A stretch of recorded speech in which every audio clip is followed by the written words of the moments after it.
ನನ್ನ ಇದರಲ್ಲಿ ಕ್ಯಾನ್ವಾಸ್ ಅಲ್ಲಿ ಡೈಲಾಗ್ ಹೋಗ್ಬೋದು ಇದು ಮರೆಯೋಕ್ಕಾಗಲ್ಲ.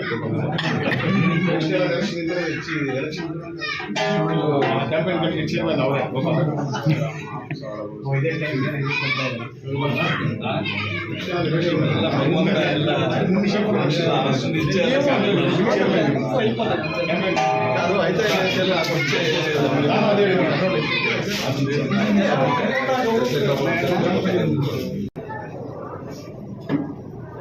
ಮೂಡಲಬಾಗಿಲಿನ ಮುಳಬಾಗ ತಾಲೂಕಿನ ಕಪ್ಪಲಮಡು ಗ್ರಾಮ ಪಂಚಾಯತ್ ವ್ಯಾಪ್ತಿಗೆ ಸೇರಿರ್ತಕ್ಕಂಥ ಸೀಗೇನಹಳ್ಳಿಯಲ್ಲಿ ಇವತ್ತು ಸ್ವಾಮಿ ಆಂಜನೇಯ ಸ್ವಾಮಿ ಮತ್ತು ಶ್ರೀರಾಮ ಲಕ್ಷ್ಮಣ ಪ್ರತಿಷ್ಠಾಪನೆ ದೇವಸ್ಥಾನ ಕಾರ್ಯಕ್ರಮಕ್ಕೆ ಇವತ್ತು ವಿಶೇಷವಾಗಿ ಒಳ್ಳೆ ದಿನ ಇವತ್ತು.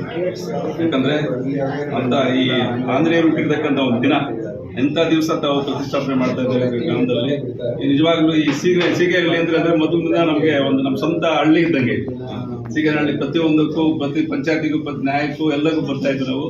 ನಮ್ಗೆ ಭಾಳ ಸಂತೋಷ ಏನಂದರೆ ಅಕಸ್ಮಿತವಾಗಿ ನಮ್ಮ ರಾಜಣ್ಣ ಅವರು ಮತ್ತೆ ಶಂಕರಣ್ಣ ಮತ್ತು ಗೋಪಾಲಣ್ಣ ಮತ್ತೆ ರಾಜಣ್ಣ ದೇವಸ್ಥಾನಕ್ಕೆ ಹೋಗ್ಬೇಕಪ್ಪ ಎಲ್ಲಪ್ಪ ಅಂತ ಹೇಳಿದ್ರೆ ಸೀಗೇನಹಳ್ಳಿ ಅದಪ್ಪ ನನಗೇನು ವಿಷಯ ಗೊತ್ತಿಲ್ವೇ ಅಂತ ನನಗೆ ಬಹಳ ಸಂತೋಷ ಆಯಿತು. ಭಗವಂತ ಎಲ್ಲಿದ್ರು ಕೂಡ ಎಲ್ಲ ಭಕ್ತರಲ್ಲಿ ಎಲ್ಲ ರಂಗದಲ್ಲೂ ಕೂಡ ಆ ಭಗವಂತನ ಇಚ್ಛೆ ಇದ್ರೆ ಏನು ಮಾಡೋಕ್ಕಾಗಲ್ಲ.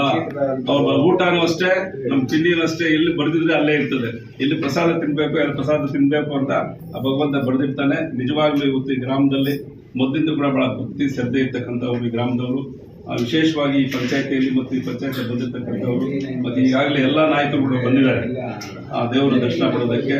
ತಾವೇನು ಸೀಗೇನಹಳ್ಳಿಯಲ್ಲಿ ತಾವೇನು ಎಷ್ಟು ಭಕ್ತಿಯಿಂದ ನೀವು ಪೂಜೆ ಮಾಡಿದ್ರೆ, ಎಷ್ಟು ಭಕ್ತಿಯಿಂದ ಪ್ರಾರಂಭ ಮಾಡಿದ್ರು, ಈ ದೇವರು ಎಲ್ಲ ರಂಗದಲ್ಲಿ ತಮಗೆ ದೇವರ ಗ್ರಾಮದಲ್ಲಿರ್ತಕ್ಕಂಥ ಎಲ್ರಿಗೂ ಕೂಡ ಒಳ್ಳೆ ಆಶೀರ್ವಾದ ಕೊಟ್ಟು ಒಳ್ಳೆ ಭಕ್ತಿಯಿಂದ ಪೂಜೆ ಮಾಡೋದಕ್ಕೋಸ್ಕರ ನಿಮ್ಮ ಮಕ್ಕಳಿಗೂ ನಿಮಗೆಲ್ಲದ ಒಳ್ಳೇದಾಗಲಿ, ಒಳ್ಳೆ ಆಶೀರ್ವಾದ ಕೊಡಲಿಂದ ದೇವ್ರನ್ನ ಬಾಯಿಸ್ಕೊಡ್ತಾ ನಮಗೂ ಅದನ್ನು ಬಂದು ಆಶೀರ್ವಾದ ಪಡೆಯೋದಕ್ಕೋಸ್ಕರ ಬಂಗಾರದ ಪಡೆಯೋದಕ್ಕೋಸ್ಕರ ನಮಗೂ ದೇವರು ಒಳ್ಳೇದಾಗಲಿ, ಈ ಪತ್ರಿಕಾ ಮಾಧ್ಯಮದ ದೇವರು ಒಳ್ಳೇದು ಮಾಡಲಿ ಅಂತ ದೇವರು ಆಶೀರ್ವಾದ ಎಲ್ಲರ ಮೇಲೆ ಇರಲಿ ಅಂತ ನಾನು ಒಂದು ಮಾತನ್ನು ಮಾತಾಡೋಕ್ಕೆ ಅವಕಾಶ ಕೊಟ್ಟಿರ್ತಕ್ಕಂಥ ಈ ಗ್ರಾಮಸ್ಥರಿಗೆ ಎಲ್ಲರಿಗೂ ವಂದಿಸಿ ನಾನು ಮಾತನ್ನು ಮುಕ್ತಾಯ ಮಾಡ್ತೀನಿ. ಜೈ ಹಿಂದ್.